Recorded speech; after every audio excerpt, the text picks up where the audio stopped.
సృష్టికర్త యేసుదేవా, సర్వలోకం నీ మాట వినును.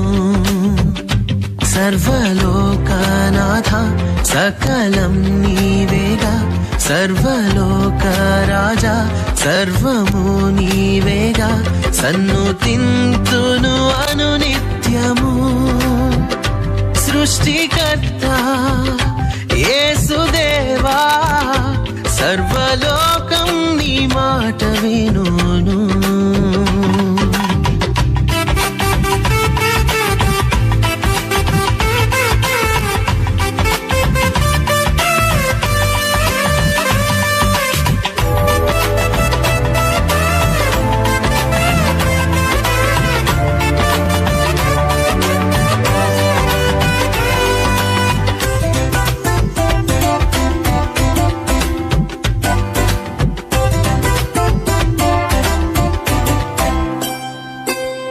కానాన్ వివాహములో అద్భుతముగా నీటిని ద్రాక్షారసము చేసి, కనలేని అంధులకు చూపునొసగి, చెవిటి మూగల బాగుపరచితివి. నీక సాధ్యమేది లేనే లేదు ఇలలో, ఆశ్చర్యకారుడా గొప్ప దేవుడవు. సర్వలోకనాథ సకలం నీవేగా, సర్వలోక రాజా సర్వము నీవేగా. సన్నుతింతును అనునిత్యము సృష్టికర్త యేసుదేవా, సర్వలోకం నీ మాట వినును.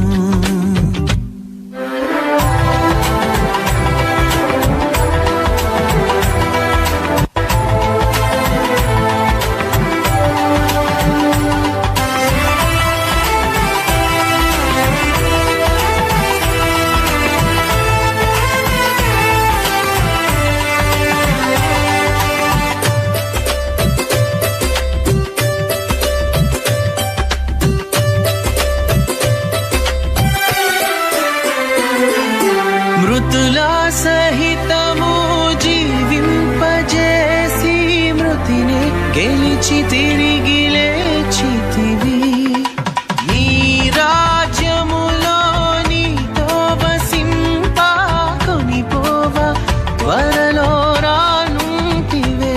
నీక సాధ్యమేది లేనే లేదు ఇలలో, ఆశ్చర్యకారుడా గొప్ప దేవుడవు.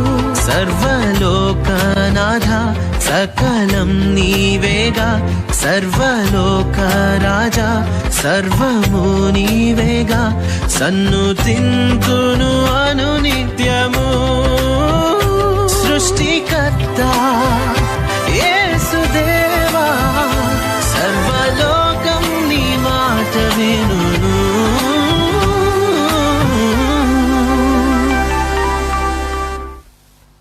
దేవునికి స్తోత్రం. మరి ఇంకొక పాట, నీకిష్టమైనది కావాలి దేవునికి, బలి అర్పణ కోరలేదు దేవుడు అనే పాట పాడుకుంటూ దేవుని గణపతి. నీకిష్టమైనది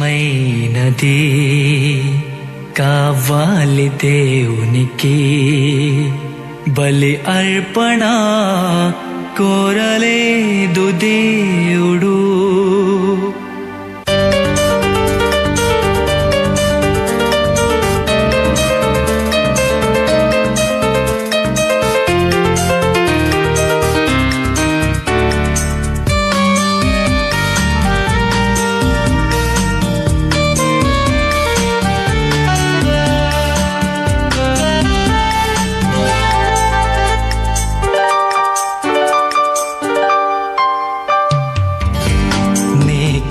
నీకిష్టమైనది కావాలి దేవునికి, బలి అర్పణ కోరలేదు దేవుడు.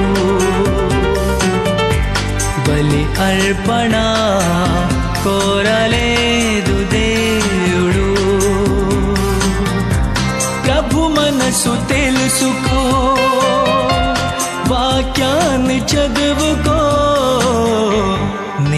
నీకిష్టమైనది కావాలి దేవునికి, బలి అర్పణ కోరలేదు దేవుడు.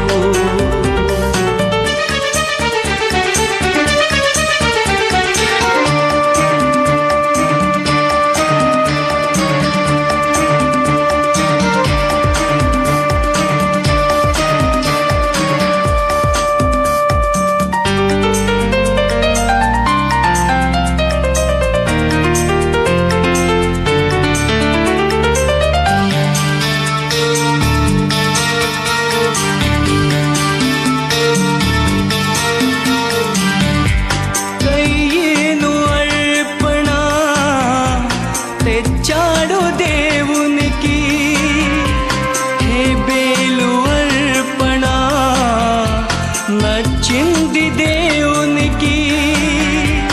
కయ్యేను అర్పణ తెచ్చాడు దేవునికి, హేబేలు అర్పణ నచ్చింది దేవునికి.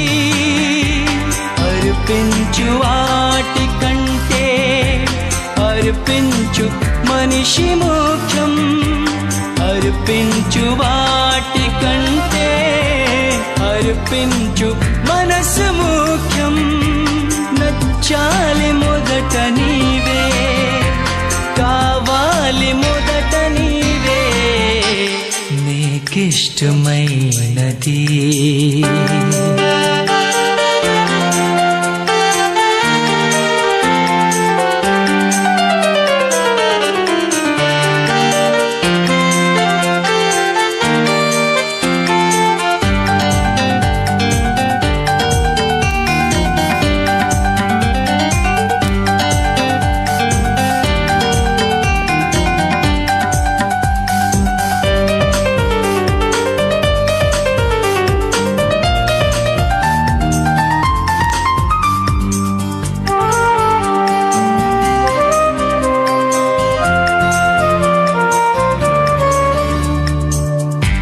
దేహాన్ని దేవునికి ఇవ్వాలి కానుకగా, క్రీస్తు వలె దేహం కావాలి యాగముగా.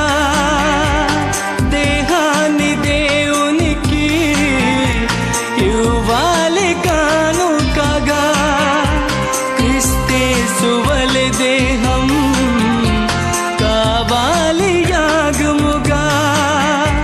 నీ ధనము ధాన్యము కంటే ఒక పాపి మార్పు ముఖ్యం, నీ ధనము ధాన్యము కంటే ఒక పాపి మార్పు ముఖ్యం. ప్రకటించు క్రీస్తు కొరకే, మరణించు పాపి కొరకే, నీకిష్టమైనది కావాలి దేవునికి, బలి అర్పణ కోరలేదు దేవుడు, బలి అర్పణ కోరలేదు దేవుడు. ప్రభు మనసు తెలుసుకో, వాక్యాన్ని చదువుకో, నీకిష్టమైనది కావాలి దేవునికి, బలి అర్పణ కోరలేదు దేవుడు.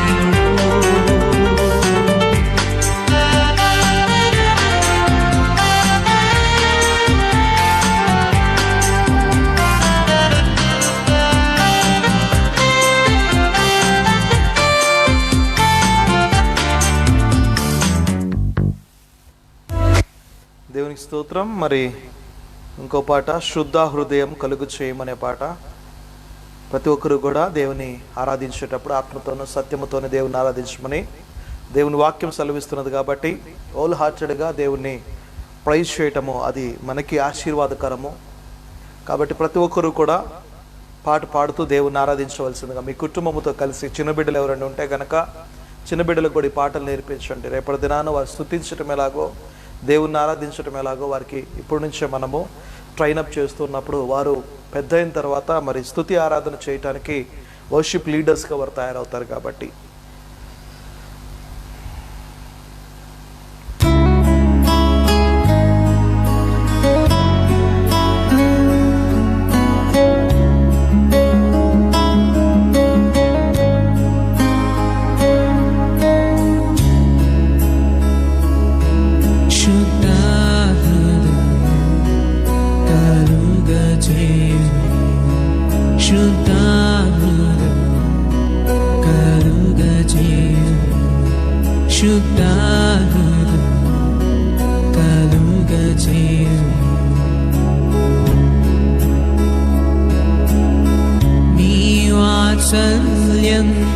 నీ బాహుల్యం నీ కృపా కనికరం చూపించుము.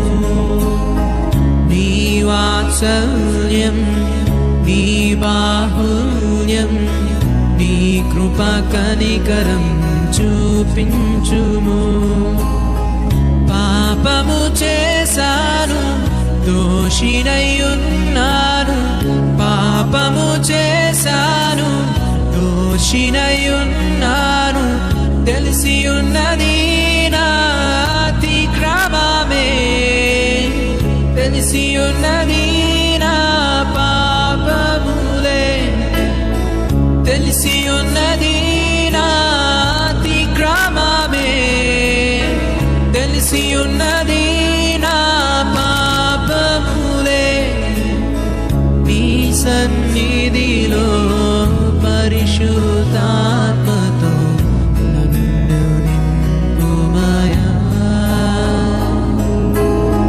నీ సన్నిధిలో పరిశుద్ధాత్మతో నన్ను నింపుమయా. శుద్ధ హృదయం కలుగజేయు, శుద్ధ హృదయం కలుగజేయు. నాలో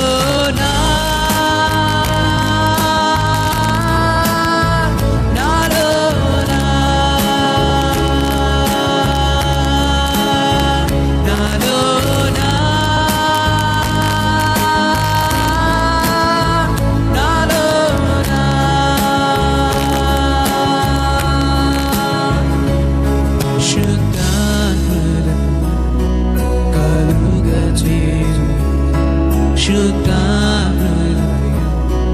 కలుగజేయు, శుద్ధ కలుగజేయు. నీ జ్ఞానమును నీ సత్యమును నా అంతర్యంలో పుట్టించుము. నీ జ్ఞానమును నీ సత్యమును నా అంతర్యంలో పుట్టించుము.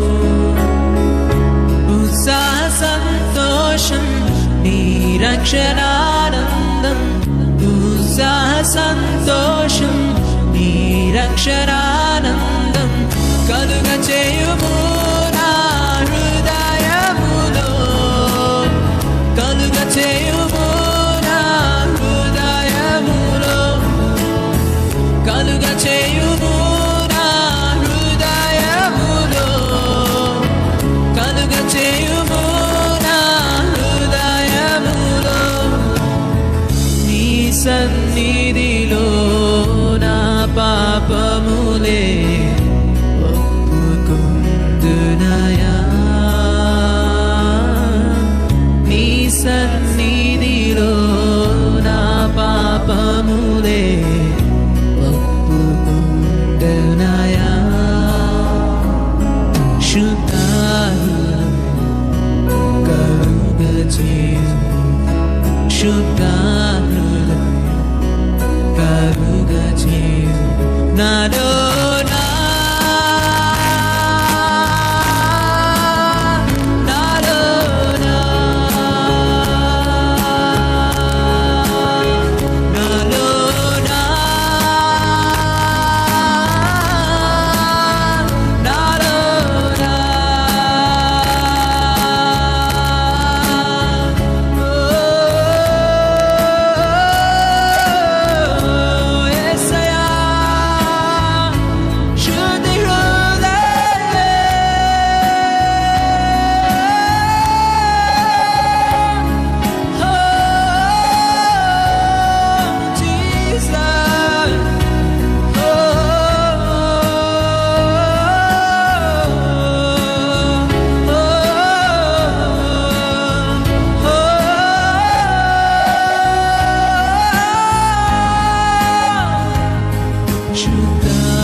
స్తోత్రం. మరి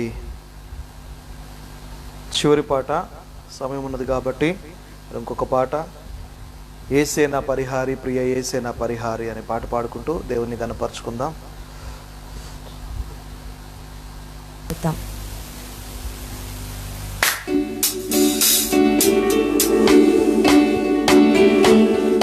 దయచేసి అందరూ కూడా ఏకీభవించి ఆరాధించవలసిందిగా ప్రభు పేరుగా విజ్ఞప్తి చేస్తున్నాను.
పరిహారీ ప్రియ యేసేన పరిహారీ నా జీవిత కాలమెల్లా ప్రియ ప్రభువేన పరిహారీ నా జీవిత కాలమెల్లా ప్రియ ప్రభువేన పరిహారీ నా జీవిత కాలమెల్లా ప్రియ ప్రభువేన పరిహారీ నా జీవిత కాలమెల్లా ప్రియ ప్రభువేన పరిహారీ.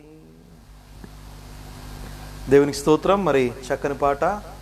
దేవుడు ఎంతగానో మరి నిజంగా దేవుడే మన పరిహారి, మన సమస్తము ఆయనే ఉన్నాడు కాబట్టి ఆయన నామాన్ని మనం ధ్యానించుకోవటం, ఆయన నామాన్ని మనం కీర్తించటము ఎంతో అది మరి ఆశీర్వాదకరమై ఉన్నది. కాబట్టి ప్రతి ఒక్కరు కూడా నిత్యము దేవుని స్తుతిస్తూ ఆయన నామాన్ని గణపరుస్తూ ఉండవలసిందిగా ప్రభు పేరిట విజ్ఞప్తి చేస్తున్నాను. సో ఈరోజు మనం ప్రత్యేకంగా మాట్లాడుకుంటున్న అంశము డిసైబుల్షిప్. డిసైబుల్ శిష్యత్వము గురించి, శిష్యుడి గురించి. ఒక శిష్యుడు ఎలా ఉండాలి, దేవుని సేవ చేయాలనుకుంటున్నవారు, దేవుని యొక్క సేవలో ముందుకు వెళ్ళాలనుకుంటున్నవారు, మరి దేవుని యొక్క పరిచర్యలో ముందుకి కొనసాగాలనుకుంటున్నవారు, దాని కొరకు సిద్ధపడుతున్నవారు, వారికి ఎంతో ఉపయోగపడుతుందని నేను అనుకుంటున్నాను ఈ వర్తమానం. ఎందుకంటే దేవుని పరిచర్య చేయాలంటే కొన్ని టర్మ్స్ అండ్ కండిషన్స్ ఉంటాయి, రూల్స్ అండ్ రెగ్యులేషన్స్ ఉంటాయి. ఏదో ఈజీగా ఆర్డినేషన్ తీసుకోగానే, బ్యాప్టిజం తీసుకోగానే మరి దేవుని సేవకు నిలబడి చెప్పేయటము మాత్రమే కాదు, దాని కొరకు ఎంతో సిద్ధపాటు ఉంటుంది, పరిశుద్ధాత్మ నడిపింపు ఉంటుంది. You need to surrender all the ways. అన్ని ఏరియాస్లో అన్ని రకములుగా నువ్వు దేవునికి నీ జీవితాన్ని పరిపూర్ణంగా సమర్పించుకోవాలి. అప్పుడే దేవుడు నిన్ను వాడుకోవటానికి ఇష్టపడుతూ ఉంటాడు. ఎక్కడ మరి నువ్వు సరెండర్ కాలేకపోయినా, ఎక్కడ ఇంకా స్టిల్ నీలో దేవునికి వ్యతిరేకంగా నడిచే పని ఉన్నప్పటికీ కూడా దేవుడు నిన్ను వాడుకోలేడు, వాడుకోడు కూడా ఎప్పటికీ కూడా. ఎప్పుడైతే విధేయత చూపించి ఒబే అయ్యి కంప్లీట్గా దేవుని ఎదుట సాగిలపడే అనుభవంలోకి వెళ్తాము. మోకరించటం కాదు, సాగిలపడటం అంటే సాష్టాంగపడటం. అటు అనుభవంలోకి ఎప్పుడైతే నువ్వు వెళ్తావో అప్పుడే దేవుడు నిన్ను వాడుకోవడానికి ఇష్టపడుతూ ఉంటాడు. మోషే అహరోన్లు ఎప్పుడు దేవుని సన్నిధికి వెళ్ళినా వాళ్ళు సాగిల పడతారని ఉద్దేశం. మరి ఎవరైనా సరే ప్రవక్తల్లో చూసుకుంటే వారు సాగిల పడే అనుభవంలో ఉన్నది కాబట్టి దేవుడు వారిని బలమైన సాధనాలుగా వాడుకుంటూ ఉన్నాడు. హల్లెలూయా. కాబట్టి ఒక మాట ప్రార్థన చేసుకొని ఈ యొక్క వాక్య భాగంలోకి ముందుకు వెళ్తాం. దేవుడు మరి మనల్ని దీవించి ఆశీర్వదించి మనల్ని నడిపించిన గాక. మహాపరిశుద్ధమైన మా ప్రభువా, నీకే స్తోత్రం చెల్లించుకుంటున్నాను తండ్రి. అయ్యా, మరి ఈ యొక్క లైవ్ కార్యక్రమంలో ఈ రీతిగా మేమందరం కలుసుకొని కొద్ది నిమిషాల పాటు వాక్యాన్ని ధ్యానించుకోవడానికి దేవా నువ్వు ఇచ్చిన మంచి సమయాన్ని బట్టి నీకు వందనాలు. ఈ టైంలో మమ్మల్ని డిస్టర్బ్ చేయడానికి అది ఎంతగా ప్రయత్నించినప్పటికీ మేము ఎక్కడా కూడా డిస్టర్బ్ అవ్వకుండా, మా కాన్సన్ట్రేషన్ అయినా సైడ్ ట్రాక్ వెక్కకుండా కంప్లీట్గా నీ వర్డ్ మీద మేము శ్రద్ధయించి నీ వాక్యాన్ని మేము అర్థం చేసుకొని వాక్యానుసారంగా జీవించి ఫలించి ఆ ఫలము మాలో నిలిచి ఉండేలాగా నీ కృపను మాకు అనుగ్రహించమని అడుగుతున్నాను. నువ్వా వింటున్న ప్రతి ఒక్కరి ఆత్మీయ చెవులు ఏవైతే ఉన్నాయో ఇప్పుడే తెరవబడదుగా అని ప్రార్థిస్తున్నాను. రైట్ నౌ యేసుక్రీస్తున్నాను. వారిని దర్శించండి. వారు ఎక్కడున్నప్పటికీ కూడా, ఏ ప్రాంతంలో మరి ఎక్కడుండి వింటున్న ప్రతి ఒక్కరికి కూడా నాయన నీ స్వరమును వినిపింపచేయమని యేసయ్య పరిశుద్ధ నామములో నాయన మరి పరిశుద్ధ ఆత్మ నడిపింపుతో మేము ఒట్టివారము మట్టివారము నాయన, జ్ఞానము లేని వారము తండ్రి, మరి అల్పులము అయోగ్యులము ప్రభువా, ఇదిగో తండ్రి బలహీనులము తండ్రి, పరిశుద్ధ ఆత్మ శక్తితో నీ బలముతో మమ్మల్ని నింపి నీ కార్యాలు మా అందరి పట్ల జరిగించుకుని యేసయ్య నామములో అడిగి వేడుకుంటూ ప్రార్థిస్తున్నాం తండ్రి. ఆమేన్. దేవుని స్తోత్రం. మాథ్యూ చాప్టర్ 16 verse 24లో ఒక మాట ఉంటుంది. మాథ్యూ చాప్టర్ 16 verse 24లో ఒక మాట ఉంటుంది. ఆ మాటను ఒకసారి జాగ్రత్తగా పరిశీలించండి. ఒకవేళ నువ్వు డిసైబుల్గా మరి మంచి శిష్యుడిగా ఉండాలి అనుకుంటే కనుక, మంచి శిష్యుడే ఒక మంచి నాయకుడు అవగలుగుతాడు. మంచి నాయకుడు ఒక మంచి శిష్యుడిని తయారు చేస్తాడు. మంచి శిష్యుడు ఒక మంచి నాయకుడు అవుతాడు.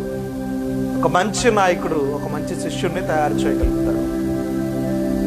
సో నేను దేవుని యొక్క కృపను బట్టి నేను మంచి నాయకుడిని అని అనుకుంటున్నాను. ఎందుకంటే ఒకప్పుడు నేను మంచి శిష్యుడిగానే మరి నా సహోదరుల దగ్గర కావచ్చు, నా పైన ఉంచబడిన నాయకుల దగ్గర నేను నమ్మకంగా ఉండేవాడిని.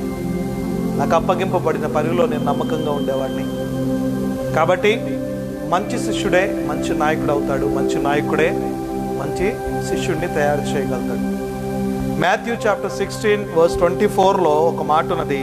అప్పుడు యేసు తన శిష్యులను చూసి, ఎవడైనను నన్ను వెంబడింపగోరిన ఎడల తన్ను తాను ఉపేక్షించుకొని తన సిలువని ఎత్తుకొని నన్ను వెంబడింపవలను. తన ప్రాణము రక్షించుకున్నవాడు దాన్ని పోగొట్టుకొను, నా నిమిత్తము తన ప్రాణాన్ని పోగొట్టుకున్నవాడు దాన్ని దక్కించుకొను. చూడండి, ఇక్కడ 3 విషయాలు మనం జాగ్రత్తగా గమనించాలి. యేసుక్రీస్తు ప్రభువారు తన శిష్యులను చూసి ఈ మాట చెప్తున్నారు. ఎంతోమంది పరిచర్య చేయటానికంటే ఆయన దగ్గర శిష్యరికం చేయటానికి మరి ఎంతోమంది పరిగెత్తుకుంటూ వచ్చారంట. కొన్ని వందల మంది మేము శిష్యరికం చేస్తామని. కానీ దేవుడు ఏర్పాటు చేసుకుంది, పిలువబడిన వారు అనేకులు, ఏర్పాటు చేసుకున్నది కొద్దిమంది అన్నట్టుగా మరి ఎంతోమంది పిలువబడ్డారు దేవుని సేవ నిమిత్తం. కానీ ఏర్పాటు చేయబడిన వారు కొద్దిమంది మాత్రమే. దేవుని ఏర్పాటులో, దేవుని చిత్తంలో, దేవుని పిలుపులో ఉన్నవారు కొద్దిమంది మాత్రమే. అయితే దేవుడు ఏమంటున్నాడంటే కనుక వారిని చూసి ఆ శిష్యులు ఎవరైతే ఏర్పాటు చేయబడ్డారో మరి పిలువబడిన వారితో అంటున్న మాట ఏంటంటే, ఎవడైనను నన్ను వెంబడింపగోరిన ఎడల తను తాను ఉపేక్షించుకొని తన సిలువనెత్తుకొని నన్ను వెంబడింపవలను అని చెప్పేసి అంటున్నాడు. మొట్టమొదటిగా నిన్ను నువ్వు ఉపేక్షించుకోవాలి, ఆ తర్వాత నీ సిలువనెత్తుకోవాలి, తర్వాత వెంబడించాలి దేవుడు. నిన్ను నువ్వు ఉపేక్షించుకోవాలని చెప్పేసి, ఎవడైనా శిష్యుడిగా ఉండాలి అనుకుంటే కనుక ఈ 3 విషయాలు జాగ్రత్తగా పరిగణలోకి తీసుకోవాలి. జాగ్రత్తగా అబ్జర్వ్ చేసి, మొట్టమొదటిది ఏంటంటే తన్ను తాను ఉపేక్షించుకోవాలంటే తన్ను తాను తగ్గింపు స్వభావం ఎక్కువగా ఉండాలి. ఫిలిప్పీయులకు రాసిన పత్రిక 2:8 ఈ మాట ఉంటుంది. ఆయన ఆకారమందు మనుషుడిగా కనపడి మరణము పొందినంతగా, అనగా సిలువ మరణము పొందినంతగా ఆయన విధేయత చూపించను, తను తాను తగ్గించుకొను అని చెప్పేసి. ఫిలిపియన్స్ చాప్టర్ 2:8 ఈ మాట ఉంటుంది. ఆయన ఆకారమందు మనుష్యుడిగా కనబడి మరణము పొందినంతగా, అనగా సిలువ మరణము పొందినంతగా తను తాను తగ్గించుకొను అని చెప్పేసి విధేయత చూపించాడు. ఒబీడియన్స్ చూపించి తగ్గించుకొని మరి ఆ సేవలో ముందుకు వెళ్ళటానికి తను ఇష్టపడుతున్నాడు. ఎవరైనా దేవుని సేవ, ఒకవేళ నువ్వు యాజకుడు గాను దేవుని సేవకుడు గాను మరి దేవుని యొక్క సంఘములో ఒక మంచి సాధనంగా నువ్వు వాడబడాలి అంటే కనుక ఫస్ట్ థింగ్ నీలో ఫస్ట్ క్వాలిటీ ఏముండాలంటే కనుక నిన్ను నువ్వు తగ్గించుకునే స్వభావం ఉండాలి. గర్వపు మాటలు ఉండకూడదు, మరి అహంకారపు స్వభావం ఉండకూడదు. ఏ పనైనా సరే మరి ఏ పని కూడా సంకోచించకుండా మరి మందిరంలో ఏ పనైనా సరే చక్కగా చేయడానికి ఇష్టపడాలి.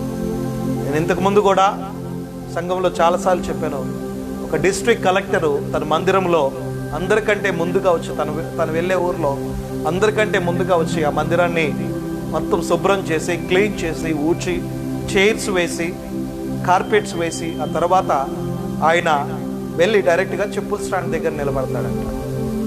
వచ్చి ఎవరైతే పబ్లిక్ చెప్పులు ఇడుస్తూ ఉంటారో ఆ చెప్పులన్నీ కూడా అక్కడ కింద విడిచేసి వెళ్ళి అవన్నీ తీసి జాగ్రత్తగా ర్యాక్స్లలో పెడుతూ ఉంటాడు. మరలా అందరు వెళ్ళి లోపల కూర్చున్న తర్వాత ఆయన వెనక ఉండి చివరి కుర్చీలో కూర్చొని వాక్యాన్నంతా వినిన తర్వాత అందరికంటే ముందుగా ఆమెనన్న తర్వాత అందరికంటే ముందుగా మరలా చెప్పుల స్టాండ్ దగ్గరకు వచ్చి ఎవరెవరు అయితే చెప్పులు ఇవి నావి అని చెప్తున్నారో వారందరికీ కూడా ఆయన తీసిచ్చేవాడు. తీసిచ్చిన తర్వాత మరలా అన్ని కార్పెట్లని తీసి మరి అన్ని చైర్స్ సర్దిన తర్వాత అతను ఇంటికి వెళ్ళేవాడు. అతని కొరకు బయట 2 సెక్యూరిటీ గార్డ్స్, అంటే బాడీ గార్డ్స్, గన్మ్యాన్స్ వెయిట్ చేస్తుంటారు. 2 కార్లు వెయిట్ చేస్తుంటాయి చర్చి బయట వరకే. అతను ఏదైనా సరే కలెక్టర్ కావచ్చు, సీఎం కావచ్చు, పిఎం కావచ్చు, వన్స్ దేవుని ప్రెజెన్స్లోకి, దేవుని సన్నిధిలోకి వచ్చిన తర్వాత అందరూ ఈక్వలే, ప్రతి ఒక్కరు కూడా సమానమైన వారే. అందుకని ఆయన తగ్గించుకొని మరి దేవుని సేవ చేస్తుంది. సేవకుడు అంటూ ఉన్నాడు, కలెక్టర్ గారు మీరు ఎందుకండి ఇవన్నీ కూడా, మీరు ఆజ్ఞాపిస్తే మీ వాళ్ళే వచ్చి చేస్తారు కదా అంటే, నా వాళ్ళు చేసిన దానికి నేను చేసిన దానికి చాలా తేడా ఉంది. నేను చెప్తే బహుశా ఆ పల్లెంతా వచ్చి చేయొచ్చు, నాకు దగ్గర ఉన్న పని వారందరూ కూడా వచ్చి చేయొచ్చు, కానీ అది వారికి ఆశీర్వాదకరం. నేను ఆశీర్వదింపబడాలి, మరి నేను దీవించబడాలి, నేను నా కుటుంబము మరి ఆశీర్వాదకరంగా అనేకులకి ఉండాలి అంటే కనుక నేను ఈ పనిని నేను మరి సక్రమంగా నెరవేర్చాలి అని చెప్పేసి తను తగ్గించుకునే ఉండేవాడు. అంత మాత్రమే కాదు, మరి టీబీ జాషువా గారు నైజీరియాలో ఒక గొప్ప సేవకుడిగా మరి ఈరోజు కూడా మరి అత్యధికమైన సేవ చేస్తూ దేవుని ఎంతగానో కనపరుస్తున్న టీబీ జాషువా గారు సైతము ఆయన 3 సంవత్సరాలు పరిచర్యకి ట్రైనింగ్ కోసం వెళ్ళినప్పుడు ఆ ట్రైనింగ్లో ఆయన చేసిన పని ఏంటంటే ఉదయం అంతా కూడా మరి దేవుని యొక్క ట్రైనింగ్లో పాలు పొందుకోవటం, ఆ తర్వాత ఆదివారము వచ్చినప్పుడు ఆదివారం చర్చ జరిగే సమయానికి ఉదయాన్నే లేచి అక్కడ ఎన్ని బాత్రూమ్స్ అయితే ఉన్నాయో అన్ని టాయిలెట్స్ కూడా ఆయన క్లీన్ చేస్తూ ఉండేవాడు. సర్వీస్కి ముందు, after the service also, before the service, after the service toilets అన్ని క్లీన్ చేశారు. ఇలా 3 సంవత్సరాలు ఆయన క్లీన్ చేసిన తర్వాత ఏ చేతులతో అయితే ఆయన క్లీన్ చేసేవాడు, దేవుడు ఆ చేతుల్ని ఆశీర్వదించి దేవుడి నిమిత్తం చేసిన పని వ్యర్థము కానివ్వకుండా దేవుడు ఆ చేతుల్ని ఆశీర్వదించి ఈరోజు ఆ చేతుల్లో నుంచి గొప్ప స్వస్థతని ప్రకటిస్తున్నాడు దేవుడు. కాబట్టి చూడండి, దేవుని నిమిత్తము నువ్వే పని చేసినా కానీ, నేను ఎప్పుడు అంటూ ఉంటాను, ఒక్క నిమిషము ప్రార్థన కూడా దేవుడు వృధాగా పోనీయడు, దానికి సమాధానం ఇస్తాడు. అట్టి మాదిరిగానే దేవుని నిమిత్తము నువ్వు ఏ పని చేసినా కానీ ఆ పనిలో దేవుడు నిన్ను గొప్పగా ఆశీర్వదించడానికి ఇష్టపడుతుంటాడు. మొట్టమొదటిగా నీలో ఏముండాలంటే తగ్గింపు ఉండాలి. తగ్గింపు స్వభావం లేకుండా, మరి తగ్గింపు అనేది లేకుండా యేసుక్రీస్తు ప్రభువారు అంతటి వారే ఆయన తగ్గించుకున్నాడు. ఎంతగా అంటే మరి ఆకారానికి మరి మనుష్యుడిగా కనబడుతూ శరీరాన్ని ధరించి ఆయన సిలువ మరణము పొందినంతగా తగ్గించుకున్నాడంట. అంత విధేయత చూపించాడు. నీలో నాలో ఆ విధేయత ఉంటేనే కానీ దేవుడు మనల్ని వాడుకుంటాడు. ఫస్ట్ క్వాలిటీ, నీకు ఉండవలసిన ఫస్ట్ క్వాలిటీ ఏంటంటే కనుక తగ్గింపు. గర్వపు మాటలు, అహంకారపు మాటలు ఇవి దేవుని సేవకి పనికిరావు. ఏ విషయంలోనూ నేను ఇంత గొప్పవాడిని, నీ స్థితి ఏంటో మనుషులకు తెలిసినా తెలియకపోయినా దేవుడికి తెలుసు. మనుషుల ఎదుట నువ్వు ప్రూవ్ చేసుకోవాల్సిన అవసరం లేదు. నువ్వు ఏదైనా సరే నువ్వు మనుషుల ఎదుట ప్రూవ్ చేసుకోవాల్సిన అవసరం లేదు. నిన్ను నువ్వు గొప్పగా పరిచయం చేసుకోవాల్సిన అవసరం లేదు. నువ్వు పని చేస్తుంటే ఆటోమేటిక్గా నీ లెవెల్స్ అనేది దేవుడు మారుస్తూ ఉంటాడు. ఆ గొప్పతనము, ఆ యొక్క గ్రేట్నెస్ అనేది నిన్ను ఫాలో అవుతూ వస్తూ ఉంటుంది. దాన్ని నువ్వు ఎక్కడా కూడా మరి మనుషులు ఎదుట నేను ఇంత గొప్పవాడిని అని చెప్పేసి ఎక్కడా కూడా ప్రకటించుకోవాల్సిన అవసరం లేదు, దాన్ని చూపించుకోవాల్సిన అవసరం లేదు. మొట్టమొదటి క్వాలిటీ ఏముండాలంటే కనుక నీలో నిన్ను నువ్వు తగ్గించుకునే స్వభావం ఉండాలి. తర్వాత నీ సిలువని నువ్వు ఎత్తుకోవాలి. సెకండ్ థింగ్, నీ సిలువని నువ్వు ఎత్తుకోవాలంట. సిలువ శ్రమలకు సాదృశ్యము, సిలువ నిందలకు సాదృశ్యము, సిలువ కష్టానికి సాదృశ్యము, మరి సిలువ మహిమకి కూడా సాదృశ్యము. కాబట్టి నీ సిలువని నువ్వు ఎత్తుకొని దేవుని దగ్గరికి రావాలంటే సేవల ముందుకు వెళ్తున్నప్పుడు నిందలు వస్తాయి, అవమానాలు వస్తాయి, వ్యతిరేకతలు వస్తాయి, మరి అనేకమైన భయంకరమైన శోధనలు ఎదురవుతూ ఉంటాయి. కానీ దేవుని యొక్క సేవలను ముందుకి కొనసాగింపబడుతున్నప్పుడు దేవుడే నిన్ను మహిమపరుస్తూ ఉంటాడు అందరి ఎదుట, దేవుడే నిన్ను గణపరుస్తూ ఉంటాడు అందరి ఎదుట. సిలువ ముందు సమస్తము నువ్వు పెంటతో సమానంగా ఎంచుకోవాలంట. దేవుని యొక్క సేవతో ఏది కూడా నువ్వు పోల్చడానికి వీల్లేదు. దేవుని యొక్క సేవతో ఏది కూడా నువ్వు మరి మీ దేవుని సేవకుల కంటే గొప్ప పరిచర్య, గొప్పది చేస్తున్నామని ఎక్కడా కూడా మీరు ఫీల్ అవడానికి అవసరం లేదు. ఎందుకంటే దేవుని సేవ అత్యంత ప్రాముఖ్యమైంది, అదే ప్రశస్తమైంది, అదే వాల్యుబుల్. మోషే కూడా మరి తను ఏమనుకున్నాడంటే హెబ్రీయులకు రాసిన పత్రిక 11వ అధ్యాయం 26వ వచనంలో మోషే పెద్దవాడైనప్పుడు విశ్వాసమును బట్టి ఐగుప్తు ధనము కంటే క్రీస్తు విషయమైన నింద గొప్ప భాగ్యమని ఎంచుకొని అల్ప పాప భోగములు అనుభవించట కంటే దేవుని ప్రజలతో శ్రమ అనుభవించట మేలని ఎంచుకొని ఫరో కుమార్తె యొక్క కుమారుడు అనిపించుకుంటకు ఒప్పుకోలేదంట. మోషే పెద్దవాడైనప్పుడు విశ్వాసమును బట్టి ఐగుప్తు ధనము కంటే క్రీస్తు విషయమైన నింద గొప్ప భాగ్యముగా ఎంచుకున్నాడు. ఈ ధనము మరి ఈ దర్పము ఇక్కడున్న ఈ లోక సంబంధమైన వాటికంటే క్రీస్తు విషయమై నిందనైన అవమానమైనా సహించడానికి నేను సిద్ధంగా ఉన్నాను. ఎంత వ్యతిరేకత అయినా, ఎంత వెన్నుపోటైనా సరే, మరి ఎంత ఇబ్బంది అయినా సరే, లేమి, కష్టము ఏదైనప్పటికీ కూడా నేను దేవుని ఎదుట సహించడానికి సిద్ధంగా ఉన్నానని మోషే ఎంచుకున్నాడట. కాబట్టి మోషే 40 సంవత్సరాల అరణ్యంలో మరి దేవుని యొక్క ప్రజల్ని నడిపించగలిగాడు. దేవుని యొక్క ప్రజల్ని దేవుని మీద విశ్వాసంతో, దేవుని మీద నమ్మకంతో దేవుని యొక్క ప్రజల్ని నడిపించగలిగాడు. ఎలాగంటే మోషే అన్నిటికంటే క్రీస్తు విషయమైన నింద గొప్ప భాగ్యం అని ఎంచుకున్నాడు. అపోస్తలుడైన పౌలు కూడా మరి సమస్తమును విడిచిపెట్టి పెంటతో సమానంగా ఎంచుకున్నాడట. తనకున్న తెలివి, జ్ఞానము, గమలీయుల దగ్గర ఆయన మరి ఎంతో విద్యను అభ్యసించిన వాడు. గమలీయుల దగ్గర, గమలీయులు అంటే కనుక పండితులు, ధర్మశాస్త్రాన్ని అవపోషణ పట్టినవారు. వారి దగ్గర, వారి పాదముల దగ్గర కూర్చొని విద్యని మరి నేర్చుకున్నవాడు. ధర్మశాస్త్రంలో అన్ని మెలకువలు తెలిసినవాడు. ధర్మశాస్త్రం గురించి మరి చక్కగా కళ్ళు మూసుకొని సైతము ధర్మశాస్త్రంలో ఎక్కడ ఏ మాట ఉందో అన్ని కూడా మరి ఆ లా ఏదైతే ఉన్నదో దాన్ని ఖచ్చితంగా ఫాలో అయ్యేవాడు.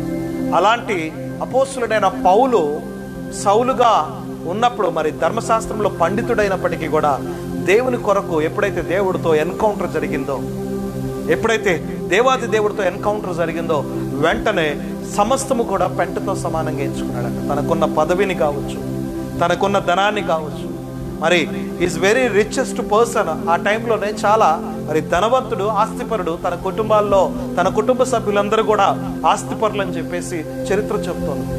అలాంటి పౌలు సమస్తాన్ని పెంటగా విడిచిపెట్టి దేవుని కొరకు మరి అన్ని వదులుకొని ఆయన బయలుదేరి ఎన్నో సంఘాలను కట్టుకుంటూ వెళ్తున్నాడు. ఎక్కడికి వెళ్తే అక్కడ ఒక సంఘాన్ని కట్టి అక్కడ అనేక మంది సేవకుల్ని నిర్మించుకుంటూ వెళ్తున్నారు. ఇది నిజమైన పరిచర్య. ఇది నిజంగా అపోస్తలుడైన పౌలు చేసిన పరిచర్య, గొప్ప పరిచర్య. ఎక్కడికి వెళ్తే అక్కడ సంఘాలను నిర్మించి అక్కడ సంఘానికి ఒక నాయకుడిని ఏర్పాటు చేసి ఆ నాయకుడిని దేవుని పేరిట యేసుక్రీస్తు నామంలో అభిషేకించి ఆ నాయకుడికి ఆ సంఘాన్ని అప్పగించి ఆయనకి కొన్ని మెలకువలు చెప్పి మరీ వస్తూ ఉంటాడు. ఇలా ఉండాలి అని చెప్పేసి. సో నెక్స్ట్ లైన్లో, నెక్స్ట్ వర్సెస్లో మనం అన్నీ కూడా మరి ఎవడు అధ్యక్ష పదవిని ఆశించిన ఎడల అంటే దేవుని సేవకులుగా ఉండాలంటే మరి నువ్వు ఎలా ఉండాలి అన్న వాటి గురించి కూడా మనం నెక్స్ట్ అంశంలో తెలుసుకుంటాం. అయితే దేవుడు ఏమంటున్నాడంటే గనక మొట్టమొదటిగా తను తాను తగ్గించుకోవాలి, ఆ తర్వాత తన సిలువను ఎత్తుకోవాలి అంటున్నాడు. లిటరల్గా అన్ని విడిచిపెట్టేసి మోషే ఎలాగైతే క్రీస్తు విషయమైన నింద గొప్ప భాగ్యం అని ఎంచుకున్నాడో, అపోస్తలుడైన పౌలు సమస్తము పెంటగా సమానంగా ఎలాగైతే ఎంచుకున్నాడో అన్నిటినీ విడిచిపెట్టి దేవుని కొరకు మరి నీ ఉద్యోగాలు కానీ మరి నీకున్న బంధువులను కానీ వీటన్నిటిని కూడా అబ్రహామును పిలిచినప్పుడు మరి తన బంధువులు ఇంటి నుండి అన్నిటిని విడిచిపెట్టి వచ్చినట్టుగా మనం చూడగలుగుతున్నాం. అట్టి రీతిగానే నువ్వు కూడా రాగలిగితే దేవుని సేవలో ఒక సక్సెస్ఫుల్ పర్సన్గా నువ్వు ముందుకు వెళ్తూ ఉంటావు. అన్ని విడిచిపెట్టి ఆ తర్వాత దేవుణ్ణి వెంబడించాలంట. ఆయన్ని వెంబడించుటూ నేర్చుకోవాలి. ఇవన్నీ విడిచిపెట్టి ఆయనను వెంబడించినప్పుడు ఆయన ఏలియాని ఎలీషా ఎలాగైతే వెంబడించాడో అట్టి రీతిగా నువ్వు వెంబడించినప్పుడు, నీ గురువుని వెంబడించినప్పుడు, మనందరికీ గురువు యేసుక్రీస్తు ప్రభువారే, బోధకుడు ఆయనే, మనకందరికీ కూడా బోధకుడు ఆయనే మరి సక్రమమైంది మనకు బోధిస్తూ ఉంటాడు. ఏ సమయంలో ఎలా ఉండాలో, ఏ సమయంలో ఏ రీతిగా మనము ఉండాలో ఆయనే మనకు అన్ని కూడా బోధిస్తూ ఉంటాడు. మన బోధకుడు ఆయనే, మన గురువు కూడా ఆయనే. మరి ఆయనని వెంబడించడం అనేది ఉత్తమమైంది. నువ్వు నేను ఈరోజు మనుషుల్ని వెంబడించే వారిగా ఉండటానికి వీల్లేదు.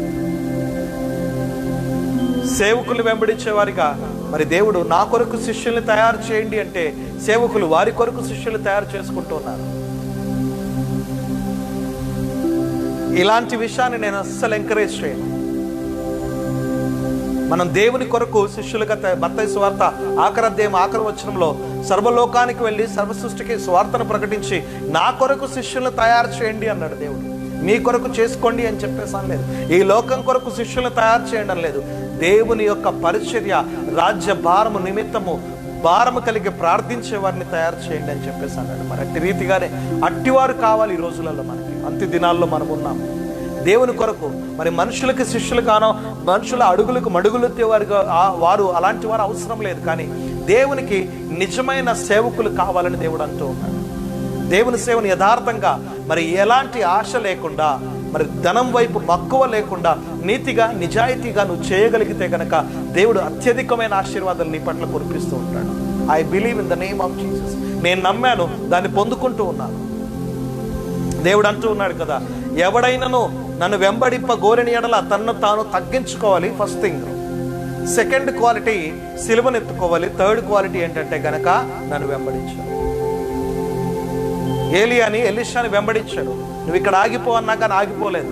నేను నిన్ను వెంబడిస్తానని ఆయన ఎక్కడికి వెళ్తే అక్కడికి వెళ్ళి వెంబడించిన తర్వాత ఏం కావాలి నీకంటే నీకున్న దాంట్లో 2%, 2 పాళ్ళ మరి ఆ 2 ఆత్మ నాకును కావాలని చెప్పేసి అన్నాడు. పొందుకున్నాడు.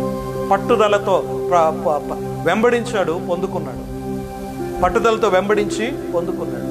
కాబట్టి ఈరోజు ఒక శిష్యుడిగా నువ్వు ఉండాలి అంటే కనుక, ఒక ఆత్మీయ నాయకుడుగా కూడా నువ్వు ఉండాలంటే కనుక, సంఘాన్ని కట్టాలంటే కనుక, సంఘము దేవునికి యేసుక్రీస్తు ప్రభువారి శరీరానికి సాదృశ్యంగా కనపడుతున్నది. మనకి సంఘం అనేది యేసుక్రీస్తు ప్రభువారి శరీరానికి సాదృశ్యము. ఆయన శిరస్సు అయి ఉన్నాడు. ఒక సంఘాన్ని కట్టడం అంత సాధారణమైన విషయం కాదు. ప్రజలు అంత ఈజీగా కూడా మరి రారు. దేవుడుకు అంత ఈజీగా కూడా ప్రజల్ని పంపించడు. మనని మొట్టమొదట దేవుడు ఎంతగానో పరీక్షిస్తూ ఉంటాడు. అన్ని ఏరియాస్లో దేవుడు క్వాలిటీ చెక్ చేస్తూ ఉంటాడు. ఒక ప్రొడక్ట్ని, ఒక మొబైల్ ఫోన్ని మరి మార్కెట్లోకి లాంచ్ చేసేటప్పుడు మరి దాని విషయమై అన్ని ఏరియాస్ క్వాలిటీ చెక్ జరుగుతూ ఉంటుంది. ఒకవేళ ఎక్కడైనా సరే దాంట్లో డిఫెక్ట్ ఉంటే కనుక అది రిజెక్ట్ చేయబడుతుంది.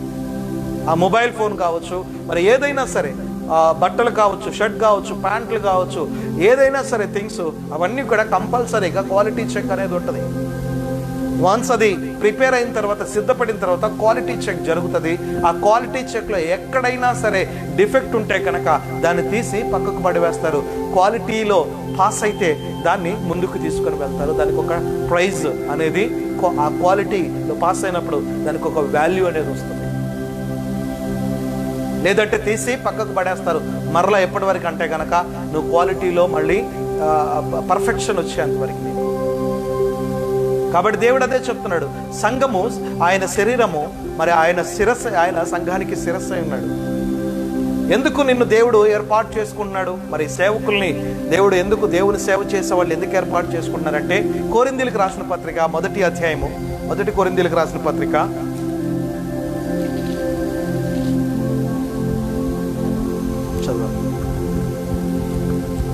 1 కొరింథీయులకు రాసిన పత్రిక 1 Corinthians chapter 1 verse 26 నుంచి 30 వరకు. ఎందుకు నేను దేవుడు ఏర్పాటు చేసుకుంటాడంటే గనక దేవుని సేవ కొరకు ఇక్కడ కొన్ని మాటలు ఉన్నాయి, మనం చదువుకుందాం.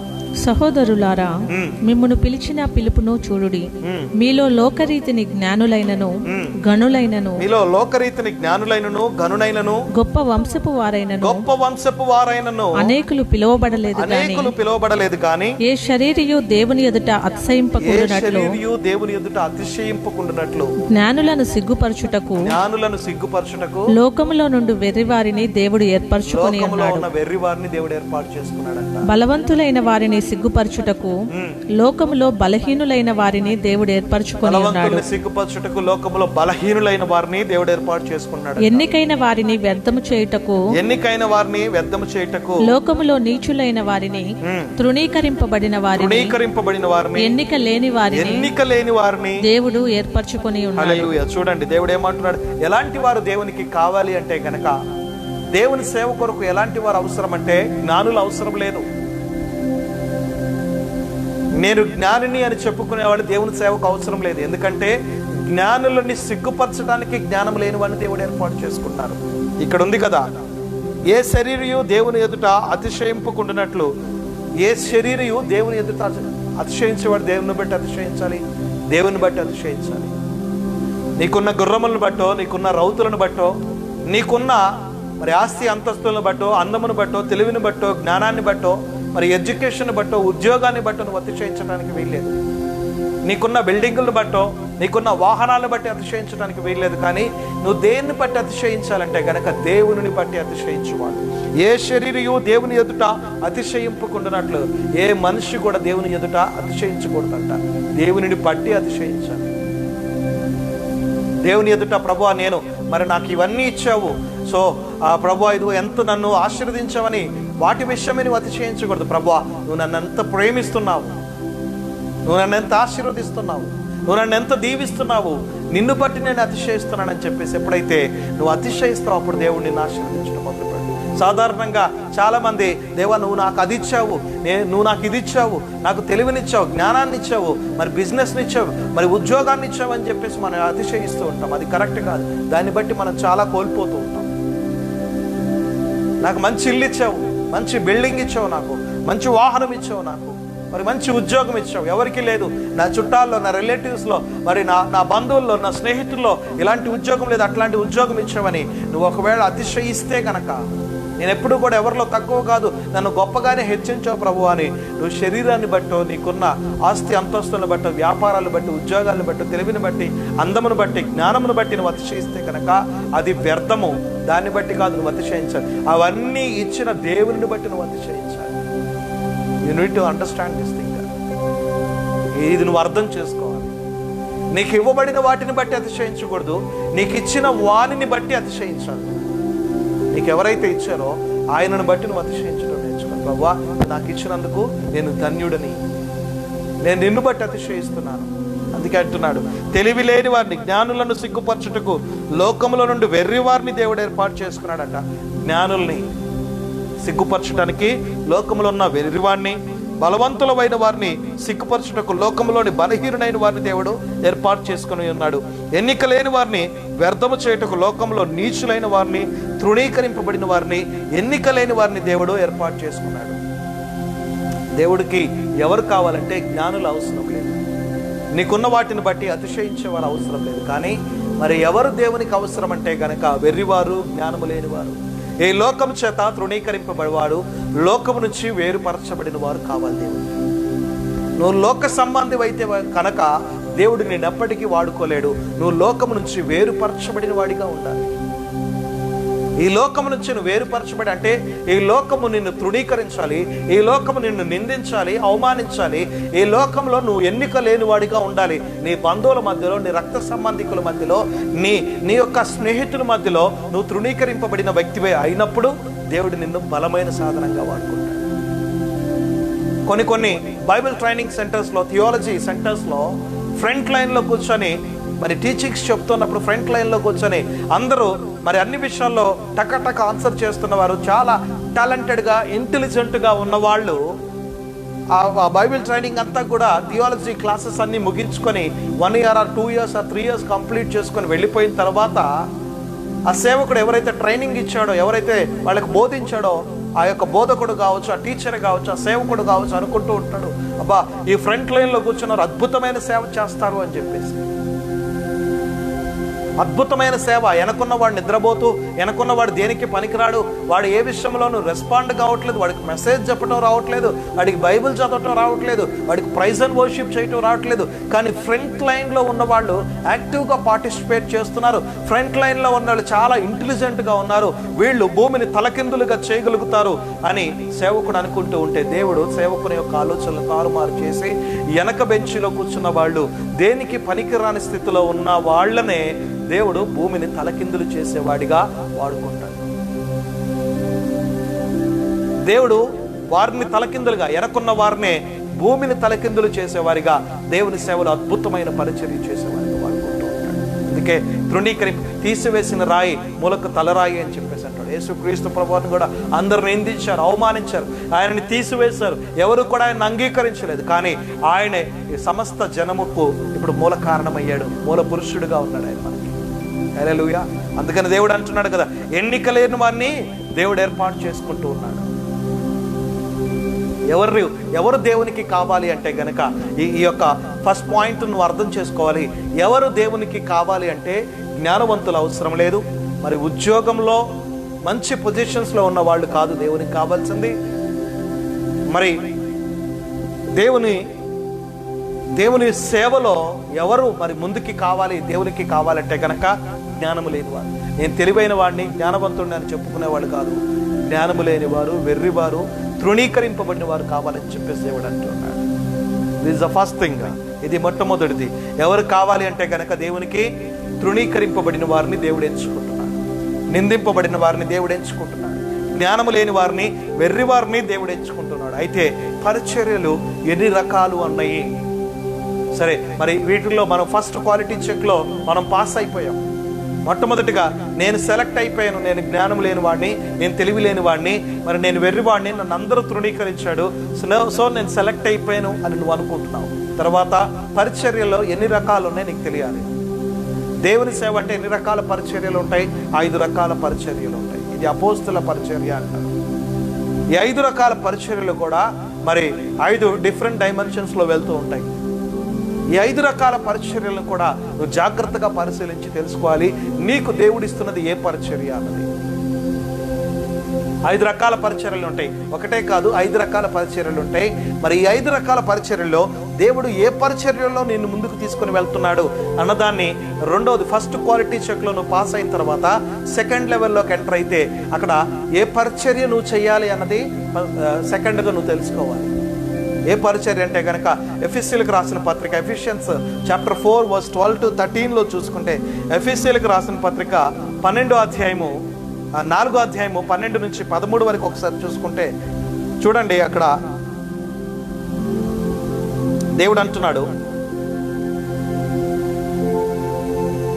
13వ వచనం 13th verse లో చూసుకుందాం. 4th chapter 13th verse లో, క్రీస్తు శరీరము క్షేమాభివృద్ధి చెందుటకు పరిచర్య ధర్మము జరిగించుటకును ఆయన కొందరిని అపోస్తులుగాను, కొందరిని ప్రవక్తలుగాను, కొందరిని సువార్తికులుగాను, కొందరిని కాపరులుగాను, మరికొందరిని ఉపదేశకులుగాను నియమించను అని చెప్పేసి ఉంది. సో ఇక్కడ 5 రకాలు ఉన్నాయి. ఒకరినేమో అపోస్తులుగాను, ఇంకొకరిని ప్రవక్తలుగాను, కొందరిని సువార్తికులుగాను, కొందరిని కాపరులుగాని, కొందరిని ఉపదేశకులుగా అంటే బోధకులుగా ఎఫిషియన్స్ చాప్టర్ 4 verse 13లో ఉన్నది ఈ మాట. ఎఫిషియన్స్ చాప్టర్ 4:13లో ఉంది. కాబట్టి ఈ 5 రకాల పరిచర్యలు అపోస్తుల పరిచర్య, ప్రవక్తల పరిచర్య, మరి ఇవాంజలికల్ పరిచర్య, సువార్తికుల పరిచర్య, కాపరి పరిచర్య, బోధకుల పరిచర్య. ఈ 5 రకాల పరిచర్యలు ఉంటాయి. ఈ పరిచర్యలో నీకు ఏ పరిచర్య దేవుడు అప్పగిస్తున్నాడో దేవుని ఎదుట కనిపెట్టి తెలుసుకోవాలి. ఈ 5 ఉన్నాయి, ఈ 5లో నేను ఏదైనా ఒకటి తీసుకుంటానంటే సరిపోదు.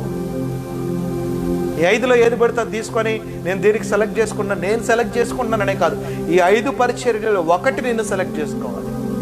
నువ్వు దేనికి suitable, which ministry, A ministry దేవుడు నీకు ఇస్తున్నాడో చూసుకోవాలి. అపోస్తుల పరిచర్యనా, ప్రవక్తల పరిచర్యనా, మరి సువార్తికుల పరిచర్యనా, కాపరుల పరిచర్యనా, బోధకుల పరిచర్యనా. ఈ 5 రకాల పరిచర్యలో ఏ పరిచర్య నీది? మొట్టమొదటిది ఏంటంటే కనుక నువ్వు సెలెక్టెడా కాదా అన్నది తెలుసుకోవాలి. ఒకవేళ శిష్యుడిగా ఉండాలంటే కనుక ఫస్ట్ థింగ్ నేను చెప్పినట్టుగా నిన్ను నువ్వు తగ్గించుకోవాలి, మరి నీ సిలువను ఎత్తుకోవాలి. ఆ తర్వాత మరి దేవుని వెంబడించాలి. ఆ తర్వాత క్వాలిటీ చెక్లోకి నువ్వు ఎంటర్ అయినప్పుడు అక్కడ నువ్వు ఆ క్వాలిటీ చెక్లో ఫస్ట్ క్వాలిటీ చెక్లో నువ్వు పాస్ అవుతావా లేదా అంటే నువ్వు తృణీకరింపబడిన వాడువా, నిందింపబడిన వాడువా, మరి దేని నుంచి నువ్వు వచ్చిన వాడవా అన్నది అక్కడ చెక్ అవుతుంది. ఆ తర్వాత ఈ పరిచర్యలో సెలక్షన్ జరుగుతుంది అన్నమాట. నీకు ఏ పరిచర్య ఇవ్వబడుతుంది? అపోస్తుల, ప్రవక్తల, సువార్తికుల, కాపర్ల, లేదంటే బోధకుల. ఈ 5 పరిచర్యలో ఏ పరిచర్య నీకు ఇవ్వబడుతుందో మరి ఆ పరిచర్యని నువ్వు జాగ్రత్తగా పరిశీలించుకోవాలి.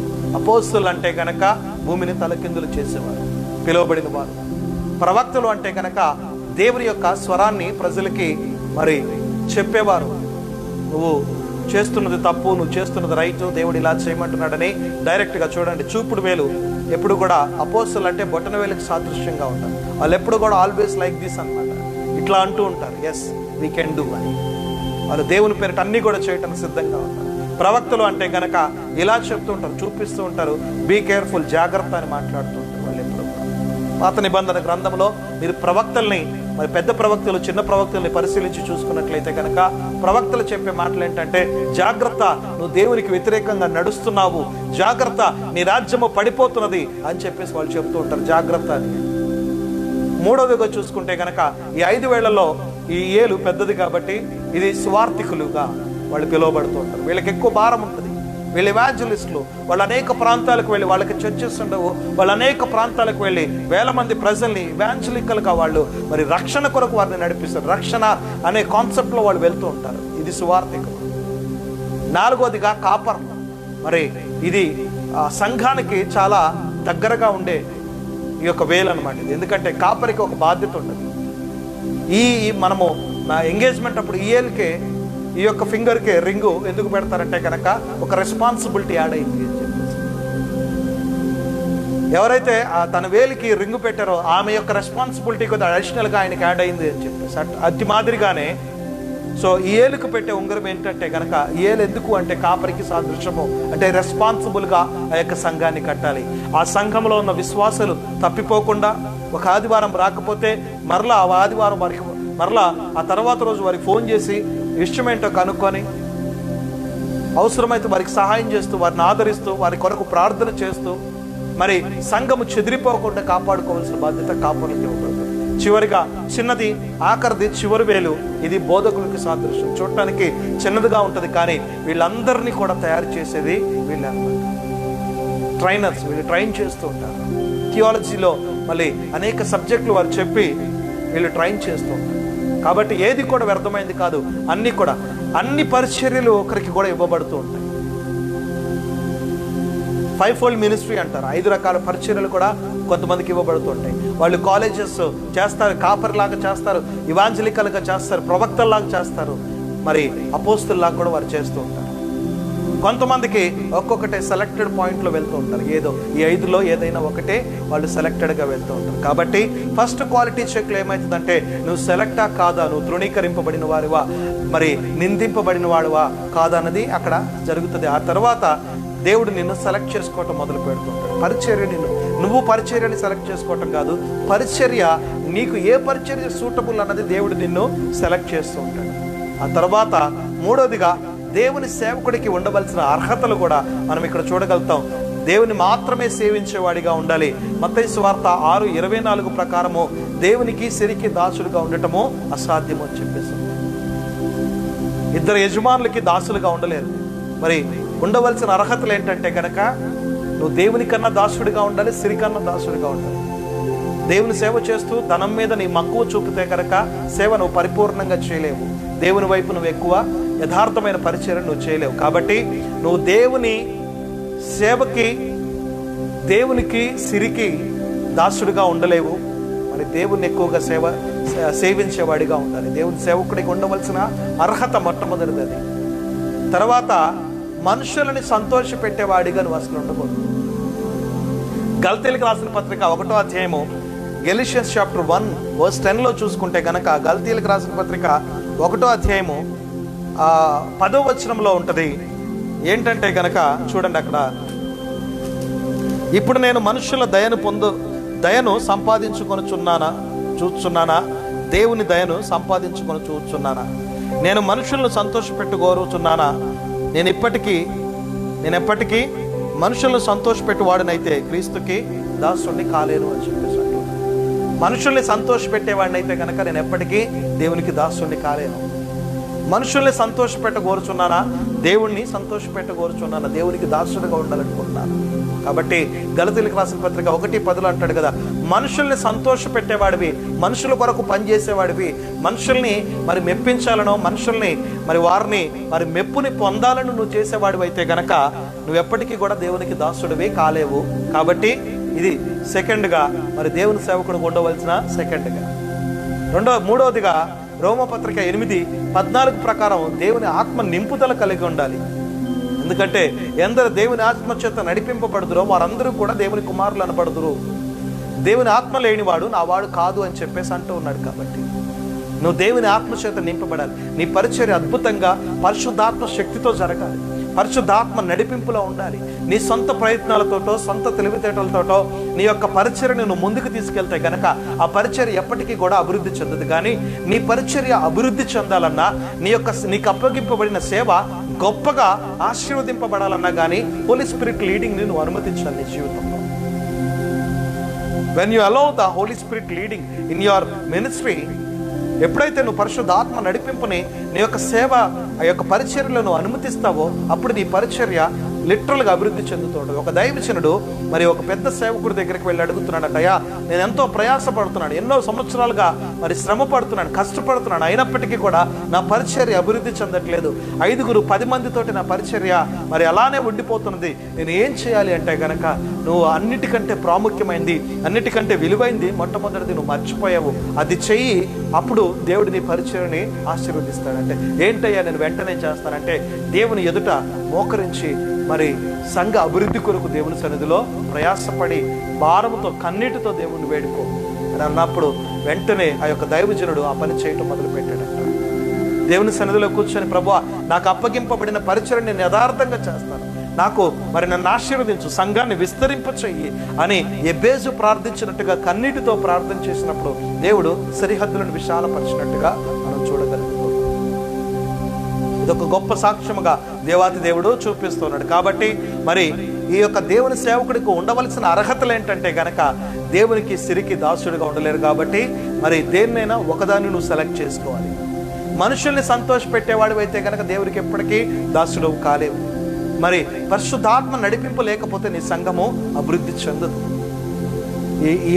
ఈ 3 విషయాలు నువ్వు జాగ్రత్తగా పరిశీలించుకున్నట్లయితే గనక మరి ఎత్తి కార్యాలు నీ జీవితంలో జరుగుతున్నాయో అది తెలుసుకోగలుగుతావు. అయితే ఎవడైనా అధ్యక్ష పదవిని అంటే దేవుని సేవ చేయాలి అనుకుంటే గనక వాళ్ళకి ఉండవలసిన క్వాలిటీస్ అంటే ఉండవలసినవి ఉండకూడనివి మన జీవితంలో కొన్ని ఉంటాయి. దేవుని సేవ చేసే వారికి, దేవుని యొక్క సేవలో ముందుకు వెళ్ళే వాళ్ళకి ఉండాల్సిన ఏంటి, ఉండకూడని ఏంటి, అది స్త్రీ అయినా సరే పురుషుడైనా సరే. ఒకవేళ స్త్రీలు కూడా దేవుని పరిచర్యలో ముందుకు వెళ్తున్నా సరే, స్త్రీ అయినా సరే పురుషుడైనా సరే, దేవుడు చెప్తున్న మాటలు ఏంటంటే గనక చూడండి, అక్కడ 1 తిమోతి 3వ అధ్యాయము 1-13 వరకు ఒకసారి చదువుకుందాం. తిమోతికి వ్రాసిన మొదటి పత్రిక 3వ అధ్యాయము 1-13 వరకు చదువుకుందాం. ఎవడైనను అధ్యక్ష పదవిని ఆశించిన ఎడల అట్టివాడు దొడ్డ పనిని అపేక్షించుకున్నాడన్న మాట నమ్మదగినది. అధ్యక్షుడగువాడు నిందారహితుడను. చూడండి, ఇక్కడ నుంచి చాలా జాగ్రత్తగా పరిశీలించండి. నేను మొదట చెప్పిందంతా కూడా నీ క్వాలిటీ చెక్ అవుతూ ఉంటుంది.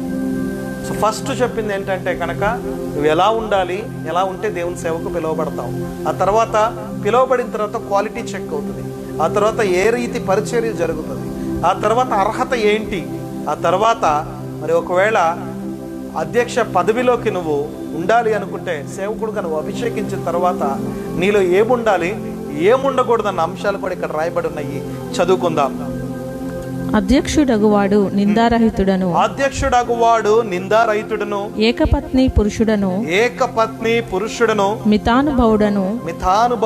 స్వస్థ బుద్ధి గలవాడును. మర్యాదస్తుడను. చూడండి, ఇక్కడ ఏముంది? నిందారహితుడు, ఏకపత్ని పురుషుడు, మితానుభవుడు, స్వస్థ బుద్ధి గలవాడు, మర్యాదస్తుడు, అతిథి ప్రియుడును. బోధింప తగిన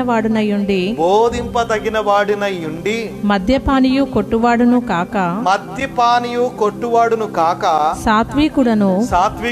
జగడమాడని వాడను. ధనాపేక్ష లేనివాడనై సంపూర్ణ మాన్యత కలిగి. ఇవన్నీ కూడా క్వాలిటీస్ అండి.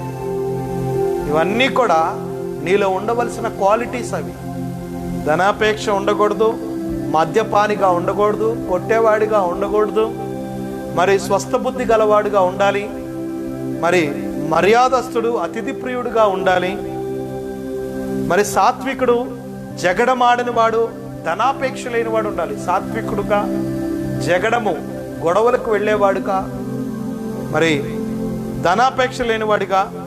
చదవండి. సంపూర్ణ మాన్యత కలిగి తన పిల్లలను స్వాధీనపరచుకొనుచు. సంపూర్ణ మాన్యత కలిగి తన పిల్లలను స్వాధీనపరచుకొనుచు. తన ఇంటి వారిని బాగుగా ఏలువాడనై ఉండవలెను. ఇంటివాడును బాగుగా ఏలేవాడుగా ఉండాలంట. ఇంట గెలిచి రచ్చ గెలవమన్నా. మొట్టమొదట ఇంట్లో మన కుటుంబాన్ని సరిచేసుకోకుండా, ఇంట్లో మన కుటుంబ పరిస్థితులు సరిదిద్దుకోకుండా బయట సమాజంలోకి వెళ్ళి బయట సమాజ సేవ చేస్తాను అంటే గనక ఆ సేవ బూడిదలో పోసిన పన్నీర్లాగా అయిపోతుంది. ఆ సేవ వ్యర్థమైపోతుంది. ఫస్ట్గా దేవుడు మినిస్ట్రీ అనేది ఎక్కడ స్టార్ట్ అవుతుందంటే నీ ఇంట్లో నుంచే స్టార్ట్ అవుతుంది. ఫస్ట్ నీ ఫ్యామిలీ ప్రేయర్. నీ ఫ్యామిలీలో నువ్వు లీడ్ చేయాలి, పాటలు పాడుతూ. మరి నీ యొక్క పిల్లల్ని, నీ భార్యని, మరి నీ యొక్క భర్తని, నీ బిడ్డలు, వారందరినీ కూడా చక్కగా లీడ్ చేస్తూ, మరి ఫస్ట్ కుటుంబంలో మినిస్ట్రీ స్టార్ట్ అవుతుంది. కాబట్టి మరి ఇంట గెలిచి రచ్చగలవాలని దేవుడు చెప్తూ ఉన్నాడు. నువ్వు ఫస్ట్ ఇంట్లో నీ మినిస్ట్రీని పర్ఫెక్ట్గా చేసి then come outside and do the ministry. అప్పుడు బయటకు వచ్చి నువ్వు మినిస్ట్రీ చేసినప్పుడు ఆ మినిస్ట్రీ ఆశీర్వదింపబడుతుంటది. చదవండి. ఎవడైనను తన ఇంటి వారిని ఏలనేరకపోయిన ఎడల, ఎవడైనను తన ఇంటి వారిని సరి చేసుకోకుండా ఏలనేరకపోయిన ఎడల అతడు దేవుని సంఘమును ఎలాగూ పాలించును. అతడు దేవుని సంఘాన్ని ఎలాగూ పాలించును. మరి ఒకవేళ నీ ఇంటి విషయంలో నువ్వు బాధ్యత లేదు, ఇంటి విషయంలో మరి నువ్వు బాధ్యత లేకుండా నువ్వు ఇష్టానికి ప్రవర్తించే వ్యక్తివి, ఇష్టానికి నీ పని అంటూ నువ్వు మీటింగ్స్ అంటూ నువ్వు వెళ్ళిపోతూ ఉంటావు. ఇంట్లో అది ఉందా లేదా, మరి ఇంట్లో మరి అన్నీ ఉన్నాయా లేవా అని, మరి ఇంట్లో వాళ్ళు రక్షింపబడ్డారా లేదా అన్నది నువ్వు తెలుసుకోకుండా, నీ ఇంట్లోనేమో తాగుబోతులు, నీ ఇంట్లో తిరుగుబోతులు ఉంటూ ఉన్నారు, నీ ఇంట్లో మరి స్మోక్ చేసేవాళ్ళు, వ్యభిచారులు ఉంటూ ఉన్నారు. ఇలాంటి వారు ఉన్నప్పటికీ మరి నువ్వేమో నేను సేవ చేస్తానని చెప్పేసి నువ్వు బయటికి వెళ్తున్నావు. మరి దేవుడు నీకు ఎలా నమ్మి నీ ఇల్లును నువ్వు సరి చేసుకోలేకపోయావు, నీ బిడ్డల భవిష్యత్తును నువ్వు మార్చుకోలేకపోయావు, నీ బిడ్డల యొక్క మరి వారిని రక్షణలోకి నడిపించుకోలేకపోయావు. మరి ఇవన్నీ చేయకుండా నీకు దేవుడు ఆత్మల్ని ఎలాగ అప్పగిస్తాడు అనుకుంటున్నావు? నువ్వు ఇక్కడ ఫస్ట్ ఇంట్లో నువ్వు సరి చేసుకో. ఇంట్లో నువ్వు సరి చేసుకొని నీ బిడ్డల్ని రక్షణలోకి నడిపించుకొని నీ కుటుంబంతో కలిసి నువ్వు సేవలోకి ఎంటర్ అవ్వు. నువ్వు సేవ చేస్తే నీ భార్య అంగీకరించాలి, నీ భార్య సేవ చేస్తే నువ్వు అంగీకరించాలి, నీ కుటుంబం అంతా కూడా సేవకి ముందుకు రావాలి. అది యథార్థమైన సేవ, నిజమైన సేవగా ఉంటుంది. ఎక్కడ అబ్జెక్షన్ ఉన్నా సరే దట్ మీన్స్ నువ్వు ఇంట్లో సరి చేసుకోకుండా బయటకు వచ్చేసావు. నువ్వు ఇంట్లో సరి చేసుకోకుండా బయటకు వచ్చేసి దేవా నాకు సంఘాన్ని అప్పగించు అంటే దేవుడు నీకెన్నటికీ కూడా మరి రాకడ పర్యంతం వరకు నీ సంఘం అప్పగింపబడదు. ఎందుకంటే మరి ఇక్కడ రాయబడిన మాటలన్నీ కూడా మద్యపానిగా ఉంటూ దేవుని సేవ చేస్తా, జూదగాడిగా, మోసగాడిగా, వ్యభిచారిగా, పనికిమాలిన జీవితాన్ని జీవిస్తూ నేను సేవ చేస్తానంటే దేవుడు ఎప్పటికీ కూడా ఆ సేవని అంగీకరించడు. చూడండి, ఎలాగూ పాలించును. అతడు గర్వాంధుడై అపవాదికి కలిగిన శిక్షా విధికి లోబడుకుంటున్నట్లు క్రొత్తగా చేరిన వాడై ఉండకూడదు. అపవాది కూడా అలాగే గర్వంతో దేవుని ఎదుట మరి మాట్లాడి దేవుని కంటే ఎక్కువగా ఉండాలనుకొని తోసివేయబడింది, మరి కిందకి పడవేయబడింది, పాతాళంలోకి దోసివేయబడింది. ఆ గర్వము ఎక్కడి నుంచి వస్తుందంటే అపవాది సంబంధమైన గర్వం. మనం మొదట్లో చెప్పుకున్నాక మనం దేన్ని బట్టి అతిశయించాలంటే ఇవన్నీ ఇచ్చిన దేవుని బట్టి మనం అతిశయించాలి. ఇచ్చిన వీటిని బట్టి కాదు, ప్రభువా నువ్వు నాకు ఇది ఇచ్చావు అది ఇచ్చావని మనం అతిశయించటం కాదు. మరి ఇచ్చిన దేవాది దేవుని బట్టి మనం అతిశయించినప్పుడు ఆయన ఎంతో సంతోషిస్తాడు. ఇంకా అత్యధికమైన నీ ఫలాన్ని అత్యధికం చేస్తానంటూ ఉన్నాడు. మరియు అతడు నిందపాలై అపవాది ఊరిలో పడిపోకుండునట్లు సంఘమునకు వెల్పటి వారి చేత మంచి సాక్ష్యము పొందిన వాడై ఉండవలెను. చూడండి, ఈ సంఘంలోనే కాదు మంచి సాక్ష్యము, సంఘం బయట కూడా. ఒకవేళ నువ్వు ఇంట గెలిచావు, అన్ని బాగానే ఉన్నాయి, మరి సంఘం సేవ దేవుడు నీకు అప్పగించాడు, సేవను అద్భుతంగా జరిగిస్తున్నావు, మరి అంతా అయిపోయింది, కానీ మళ్ళీ దేవుడు బయటకు తీసుకొచ్చి బయట పరీక్షిస్తున్నాడు. సంఘంలో, కుటుంబంలో పరీక్షించాడు, సంఘంలో పరీక్షించాడు, మరి అన్ని ఏరియాస్లో పర్ఫెక్ట్గా చెక్ చేస్తున్నాడు. నువ్వు సంఘంలో పాస్ అయ్యావు, కుటుంబంలో పాస్ అయ్యావు ఫస్ట్. ఇంకా తర్వాత సంఘంలోకి వచ్చిన తర్వాత సంఘాన్ని బాగా కడుతున్నావు, పరిశుద్ధాత్మ నడిపింపుతో ముందుకు తీసుకువెళ్తున్నావు, అంత బాగుంది. మరి బయటకు తీసుకొచ్చిన తర్వాత అన్ని జనుల మధ్యలో దేవుడు నిన్ను పరిశీలిస్తూ ఉంటాడు. దేవుని అంగీకరించిన వారి మధ్యలో కూడా దేవుడు నిన్ను పరిశీలిస్తూ ఉంటాడు. ఎలాగంటే కనుక మరి నువ్వు అతిథి ప్రియుడిగా, మర్యాదస్తుడిగా, మరి జగడము ఆడనివాడిగా, మద్యపానివి కాక, వ్యభిచారివి కాకుండా, ఇవన్నీ కాకుండా నువ్వు మరి దేవుని యొక్క ప్రేమని అన్యుల ఎదుట కూడా కనపరిచేవాడిగా ఉంటున్నావా లేదా అన్నది దేవుడు మరి అందరి ఎదుట కూడా, అందరి సమక్షంలో సంఘము వెలుపటి వారి చేత మంచి సాక్ష్యము పొందిన వాడై ఉండవలను. బయట కూడా సంఘంలో మరి మా పాస్టర్ గారు మంచోడు అంటాం కాదు, బయట వాళ్ళు కూడా మీ పాస్టర్ గారు మంచోళ్ళు అని చెప్పేసి అన్నారు. సంఘంలో మాత్రమే కాదు, బయటేమో నువ్వేమో ఇష్టానికి ప్రవర్తిస్తూ ఉంటావు, ఇతరులను విమర్శిస్తూ ఉంటావు, మరి అందరి చేత నువ్వు తిట్టించుకుంటూ ఉంటావు, అందరి చేత నిందలు అవమానాలు పొందుకుంటూ ఉంటావు. సంఘంలో ఏమో నేను చెప్పేదే వినాలి, నేను చెప్పేదే చేయాలి అంటే కనుక అది ఎప్పటికీ కూడా అంగీకరింపబడదు. మంచివాడిగా పేరు తెచ్చుకోవాలి. ఎక్కడ? కుటుంబంలో, సంఘంలో, సంఘం బయట, అన్ని జనుల మధ్యలో కూడా. అప్పుడే అది దేవునికి ఆశీర్వాదకరంగా ఉంటుంది. చదవండి. అలాగుననే పరిచారకులు మాన్యులై ఉండి ద్విమనస్కులను మిగుల మద్యపానాసక్తులను 2 నాలుకలు కలిగి ఉండకూడదంట. ద్విమనస్కులు అంటే 2 నాలుకలు కలిగి ఉండకూడదు. మరి మద్యపానము తీసుకొని వాడు దుర్లాభమును అపేక్షించు వారనై ఉండక విశ్వాస మర్మమును పవిత్రమైన మనస్సాక్షితో గైకొను వారై ఉండవలెను. మరియు వారు మొదట పరీక్షింపబడవలెను. తరువాత వారు అనింద్యులైతే పరిచారకులుగా ఉండవచ్చు. చూడండి, మొదట వారు పరీక్షింపబడతారు. అన్ని ఏరియాస్ లో పరీక్షింపబడి ఒక సేవకుడుగా నువ్వు అభిషేకింపబడాలి. ఒక సేవకుడుగా నువ్వు దేవుని సేవల పరిచర్యని ముందుకు కొనసాగించాలంటే నీకు ధనం మీద వ్యామోహం ఉండకూడదు, స్త్రీ వ్యామోహం ఉండకూడదు, పదవి వ్యామోహం ఉండకూడదు, నీకు ఏ వ్యామోహం ఉండకూడదు. మరి ఇంట్లో, సంఘములో, బయట నువ్వు మంచి పేరు సంపాదించిన వాడిపై ఉండాలి. అంత మాత్రమే కాదు కానీ మరి నువ్వు మొట్టమొదటిగా పరీక్షింపబడతావు. ఆ తర్వాత అనిందులైతే పరిచారకులుగా ఉంటారంట. మొట్టమొదట పరీక్షింపబడతావు. ఇవన్నీ పరీక్షలు జరిగిన తర్వాత అప్పుడు దేవుడు నిన్ను పరిచారకుడిగా అంటే పరిచర్య చేసేవాడిగా దేవుడు నిన్ను అభిషేకిస్తూ ఉంటాడు. జాగ్రత్త. మొట్టమొదట వీటన్నిటిలో, ఈ టెస్ట్లో, ఈ క్వాలిటీ చెక్లో, ఈ పరీక్షల సమయంలో ఈ టెస్ట్లు ఏవైతే జరుగుతున్నాయో అన్నిట్లో కూడా నువ్వు పాస్ అవ్వాలి. ఆ పాస్ అయిన తర్వాతే దేవుడు మరలా అప్పుడు నేను పరిచర్యకి నిలవబెడతాడు అనమాట. అటువలే పరిచర్య చేసే స్త్రీలను మాన్యులై కొండెములు చెప్పని వారును. పరిచర్య చేసే స్త్రీలు అంటే భర్తకి సహకరించేవారు కావచ్చు, లేదంటే వారికి మరి పరిచర్య అప్పగింపబడితే వారు ఎలా ఉండాలి అంటే గనక కొండెములు చెప్పని కొండెములు అంటే గనక మరి ఇక్కడ మాటలు అక్కడ మాటలు ఇక్కడ చెప్పేవాళ్ళు ఉంటూ ఉంటారు. సాధారణంగా ఇక్కడ తీసుకెళ్ళి అక్కడ చెప్తుంటారు, అక్కడే తీసుకొచ్చి ఇక్కడ చెప్తూ ఉంటారు. ఏ ఎండకి ఆ గుడుగు పట్టేవాళ్ళు ఉంటూ ఉంటారు. అలాంటి వారు కాదు కావాల్సింది, యథార్థవంతులు కావాలంట. చూడండి దేవుడు ఏమంటున్నాడా? మితానుభవము గలవారును అన్ని విషయములలో నమ్మకమైన వారు కావాలంట. పురుషులు మాత్రమే కాదు, స్త్రీలు కూడా నమ్మకత్వాన్ని వారు ప్రదర్శించాలి సేవలో. మరి నీ భర్త మరి నీ కుటుంబంలో ఒకరు సేవ చేస్తున్నప్పుడు నువ్వు వారికి యథార్థంగా సహకరించాలి. ఒక విషయంలోనే మాత్రం కాదు, అన్ని విషయాల్లో నమ్మకత్వాన్ని, సంఘం విషయంలో, ఫైనాన్స్ విషయంలో, మరి అన్ని ఏరియాస్లో కూడా నువ్వు నమ్మకత్వాన్ని కనపరచాలంట. చదవండి. పరిచారకులు ఏకపత్ని పురుషులై ఉండాలంట. తమ పిల్లలను తమ ఇంటి వారిని బాగుగా ఏలువారనై ఉండవలెను. చూడండి, ఇక్కడ కూడా దేవుడు చెప్తున్నాడు ఏకపత్ని పురుషులు, ద్విపత్ని పురుషులు, త్రిపత్ని పురుషులు కాదు, ఏకపత్ని పురుషులై ఉండాలి. అదే రీతిగా పిల్లల్ని మొట్టమొదటిగా నేను ఇందాక చెప్పినట్టుగా నీ కుటుంబంలోనే పరిచర్య స్టార్ట్ అయింది అన్నట్టుగా టైం అవుతుంది, ఇట్స్ ఓకే. బట్ పిల్లల్ని జాగ్రత్తగా కూడా వాళ్ళని దేవుణ్ణిలో నడిపించే వారిగా ఉండాలంట.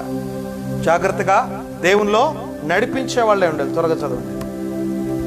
పరిచారకులయుండి ఆ పనిని బాగుగా నెరవేర్చిన వారు మంచి పదవిని సంపాదించుకొని క్రీస్తు యేసునందలి విశ్వాసమందు బహుధైర్యము గలవారు మగుదురు.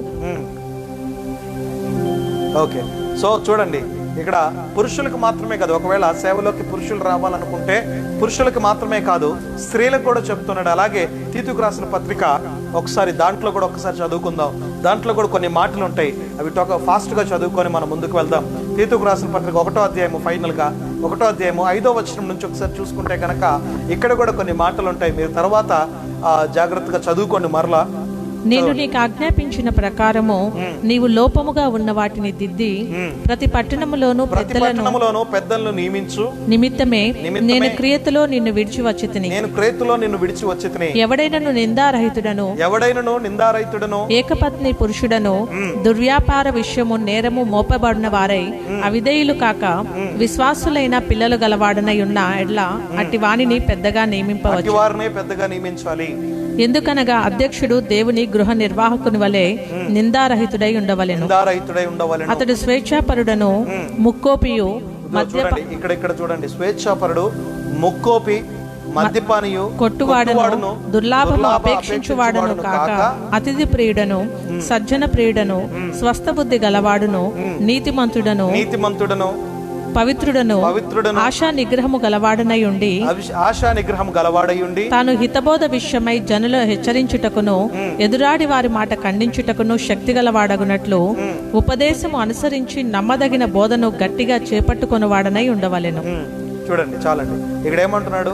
ఫస్ట్ నీ కోపం కూడా కంట్రోల్ అవ్వాలి. అతడు స్వేచ్ఛాపరుడు, ముక్కోపియు, మద్యపానియు, కొట్టువాడును, మరి దుర్లాభ అపేక్షించువాడును కాక అతిథి ప్రియుడు, సజ్జన ప్రియుడు, స్వబుద్ధి గలవాడును, నీతిమంతుడు, పవిత్రుడును, ఆశా నిగ్రహం గలవాడై ఉండి తాను హితబోధ విషయమై జనులను హెచ్చరించుటకును ఎదురాడు వారి మాట ఖండించుటకును శక్తి గలవాడై దేవుని వాక్యముతో నింపబడిన వాడై ఉండి మరి వీటన్నిటిలో ముందుకు వెళ్ళాలంట. నీ కోపం కంట్రోల్ అవ్వాలి. మరి నీ కుటుంబాన్ని సక్రమమైన మార్గంలో, దేవుని మార్గంలో తీసుకుని వెళ్తూ ఉండాలి. ముక్కోపి దేవుని సేవకు పనికిరాడు. మరి ఎంతోమంది ఎన్నో కష్టాలతో నీ దగ్గరకు వచ్చినప్పుడు వారందరినీ నీ యొక్క చిరునవ్వుతో ఆదరించాలి.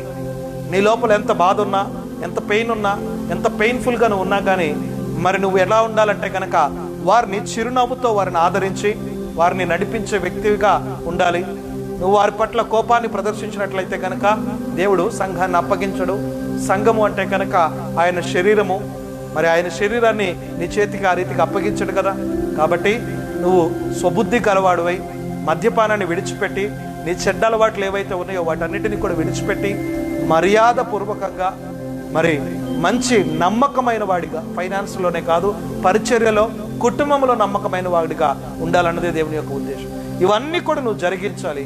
మరి నీ బిడ్డలేమో ఇష్టానుసారంగా బ్రతుకుతూ ఇష్టానుసారంగా జీవిస్తూ మరి నేను బయటకు వెళ్ళి సేవ చేస్తానంటే ఆ పరిచర్య ఎన్నటి కూడా అభివృద్ధి చెందదు. నీ పరిచర్య యథార్థమైన పరిచర్యగా ఉండాలి. నీ పరిచర్య దేవుని నామాన్ని గణపరిచే విధంగా ఉండాలి. నీ పరిచర్య మరి మరి నువ్వు అన్ని విషయాల్లో దేవుణ్ణి మరి సంతోషపెట్టే పరిచర్యగా ఉండాలి. నీలో ఏ బైబిల్కి వ్యతిరేకమైన ఏ పద్ధతి నీలో ఉన్నా కానీ నీ పరిచర్య ఎప్పటికీ కూడా ఆశీర్వదించబడుతుంది. As per the Bible you need to go, then only God will accept your ministry. నువ్వు దేవుని పరిచర్య చేయాలంటే కనుక మరి ఇవన్నీ క్వాలిటీస్ నీలో ఉండాలి. నువ్వు ఉపేక్షించుకోవాలి, తగ్గించుకోవాలి, వెంబడించాలి. సిరికి దేవునికి దాసుడుగా ఉండకూడదు. ఇవన్నీ నువ్వు చేసినప్పుడు దేవుడు నిన్ను ఎంతగానో ఆశీర్వదిస్తూ ఉంటాడు. కాబట్టి ప్రియ సహోదరి సహోదరుడు, ఈరోజు అనేక మంది సేవకులు సేవ చేస్తూ మరి సేవకుల్ని సైతం ఇష్టానికి మాట్లాడుతున్న వారు ఉన్నారు. అలాంటి వారి పరిచర్య కూడా దేవుడు అంగీకరించి వాళ్ళు అనుకుంటున్నారు మేము వాళ్ళని కరెక్ట్ చేస్తున్నాం, వీళ్ళని కరెక్ట్ చేస్తున్నాం, మేము గొప్ప పరిచర్య చేస్తున్నాం అనుకుంటున్నారు. అది గొప్ప పరిచర్య కానే కాదు. యాజ్ పర్ ద బైబుల్ నీ పని నువ్వు చేసుకో, తీర్పు తీర్చడానికి నువ్వెవడవి అంటున్నాడు దేవుడు. Who are you? నా పని నేను చేసుకుంటా, నీ పని నువ్వు చూసుకుంటున్నాడు దేవుడు చెప్తుంది కదా. అదే నా పని నేను చేస్తాను, తీర్పు తీర్చడం నా వంతు, నేను తీర్పు తీరుస్తాను. నీ పని నువ్వు చేయి. నువ్వు చెప్పవలసిన సువార్తను ప్రకటించు. మొదట నీ కుటుంబాన్ని రక్షించుకో, ఆ తర్వాత ఇంట గెలిచి రచ్చ గెలువు అని చెప్పేసి ముందు నువ్వు ఇంట గెలువు, ఆ తర్వాత బయటికి రా. బయటకు వచ్చి సమాజాన్ని బాగు చేయి. ఇంట్లో బాగు చేయకుండా సమాజంలోకి వచ్చి నేను బాగు చేస్తానంటే ఎప్పటికీ అది నీ వల్ల కాని పని. అంటే ఫస్ట్ మినిస్ట్రీ నీ ఇంట్లోనే స్టార్ట్ అవుతుంది. Be careful. దేవుడు చాలా జాగ్రత్తగా మనతో మాట్లాడుతున్నాడు. If you want to listen again, మరి ఈ మెసేజ్ మరలా ఫేస్బుక్లో ఉంటుంది కాబట్టి మరి యూట్యూబ్లో కూడా అప్లోడ్ చేయబడుతుంది. పాస్టర్ దిలీప్ బెల్చం అనే యూట్యూబ్ ఛానల్ని మీరు సబ్స్క్రైబ్ చేయండి. మరి ఆ యూట్యూబ్లో కూడా ఉంటుంది కాబట్టి దయచేసి వినండి ఈ యొక్క వర్తమానాన్ని. దేవుని సేవకు రావాలనుకుంటున్న వారికి ఇది మరి నిజంగా ఉపయోగపడుతుంది. మరి దీన్ని నిమిత్తమై ప్రభు సన్నిధిలో నేను కనిపెట్టి ఉదయం అంతా కూర్చొని దేవుణ్ణి అడుగుతున్నాను. నా ప్రేయర్ రూమ్లో నుంచి, నా స్టూడియోలో నుంచి నేను బయటికి వెళ్లకుండా మరి దేవుని సన్నిధిలో కూర్చొని ప్రభువా ఎలా ఇది వారికి చెప్పాలి, దేవుని సేవకు రావాలనుకుంటున్న వారికి నేను చెప్పవలసిన ఆ క్వాలిటీస్ ఏంటి అన్నది నేను దేవాన్ని వాళ్ళకి చెప్పాలి అన్నప్పుడు దేవుడు నాకు ఇచ్చిన వాక్య భాగమే. దేవుడు మిమ్మల్ని, మీ కుటుంబాలని, మీ పరిచర్యలను దీవించి ఆశీర్వదించుగాక. ప్రార్థన చేసుకుందాం. మహాపరిశుద్ధుడైన మా ప్రభువా నీకే స్తోత్రం చెల్లించుకున్నాను. మరి లైవ్ కార్యక్రమంలో ఎంతమంది అయితే లైవ్ ఏకీభవిస్తున్నారో ప్రభువా, మరి శిష్యుడిగా ఒక పరిచర్య ధర్మం జరిగించిన వాడిగా ఎవరైతేనైనా ఉండాలనుకుంటున్నారో, సిద్ధపడాలనుకుంటున్నారో, మరి పురుషులు ఎలా ఉండాలి, స్త్రీలు ఎలా ఉండాలి, తిమోతి పత్రికల్లో, తీతుకు రాసిన పత్రికల్లో మరి నాయన చెప్పబడినట్టుగా నిన్ను వెంబడించే వాళ్ళు ఎలా ఉండాలని మత్తయి సువార్త 16వ అధ్యాయంలో నువ్వు చెప్పినట్టుగా మరి నాయన సిరికి దేవునికి దాసుడిగా ఉండటం అసాధ్యము. మనుషుల్ని సంతోషపెట్టేవారైతే దేవుని దాసులుగా ఉండలేరు. పరిశుద్ధాత్మ నడిపింపు లేకపోతే సంఘము వర్ధిల్లదు అని ఎన్నో మాటలు మాతో మాట్లాడి దేవుడివి. ఇవన్నీ కూడా నాయన మేము జ్ఞానముతో కలిగి నేర్చుకొని మరి నాయన ఎదుగు తండ్రి, తెలివి లేని వారము, జ్ఞానం లేని వారము, ఎన్నిక లేని వారము, కొరింథీయులకు రాసిన పత్రికలో చెప్పినట్టుగా మరి నాయన ఎదుగు మమ్మల్ని నువ్వు ఏర్పాటు చేసుకోమని, నీ సేవ కొరకు బలమైన సాధనాలుగా వాడుకోమని, మమ్మల్ని మేము తగ్గించుకుంటూ నీ సిలువను ఎత్తుకొని నేను వెంబడించే వారిగా మమ్మల్ని తీర్చిదిద్దమని యేసుక్రీస్తు నామంలో అడిగి వేడుకుంటూ ప్రార్థిస్తున్నాం తండ్రి. ఆమేన్. పరలోకమందున మా తండ్రి, నీ నామం పరిశుద్ధపరచబడును గాక, నీ రాజ్యం మాకు వచ్చును గాక, నీ చిత్తం పరలోకమందు నెరవేర్చినట్టు భూమి అందరూ నెరవేర్చబడును గాక. మా అనుదిన ఆహారం మాకు దయచేయి. మా ఇళ్ళ అపరాధములు చేయవారిని క్షమించిన ప్రకారం మా అపరాధములు క్షమించు. శోధనలోనికి పోనీ కాదుష్టుల నుంచి తప్పించు.